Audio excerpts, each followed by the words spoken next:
زه درته په دې خبره باندې د الله په کور کې قسم خورم د ټولو نه زیات سوال چې زما نه کېږي هغه په هره لارې هغه دا دی چې زه غلط فلمونه ګورم او زه د لاس ته زنا کوم ما ته د دې نه د بچ کېدو لاره د ټولو نه زیات سوال چې زما نه کېږي هغه دغه دی څه وایي چې دې د دې نشي وتی وجه دا ده چې په ګناه پسې به ګناه کوي کوم سړی چې د دې غلطو فلمونو سره عادت وي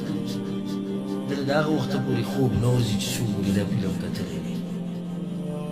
او کوم سړی چې د پردو جنکو سره په رابطو باندې عادت وي دله د هغه وخته پورې خوب نه ورځي چې څوک ورې دا رابطې ته کړي او کوم سړی چې په نشو تماشو کې عادت وي د هغه وخته پورې نشي په ارام کېدی چې څوک ورې نشه تماشا دا نه کوي تاسو ته دا پته شته چې اوس هسپتالونه جوړ شوي د دې لپاره چې څنګه به ځان بچ کې څنګه به ځان قلارې د فحش فلمونو تاسو ته پته نشته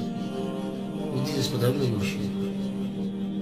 بعضو ځایونو کې ادارې قایم شوي دي نیکانو خلکو ادارې قایم کړي لکه څنګه چې ادارې دي د سګرټو نه د ځان خلاصولو لپاره علاج شته که نشته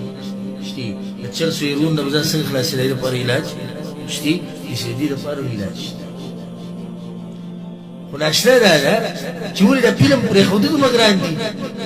شکر وباسئ چې ته پکې نه یې اخته یعنې دې پرېښودل یې ګران دي شکر وباسئ چې ته په حرامو تصویرونو نه یې عادت یعنې دې پرېښودل یې ګران دي شکر وباسئ چې ته په زنا نه یې عادت یعنې دې پرېښودل یې ګران دي داسې معمولي خبره خو نه ده د ګناه غټ عذاب هغه دا دی چې په ګناه پسې به څه کوې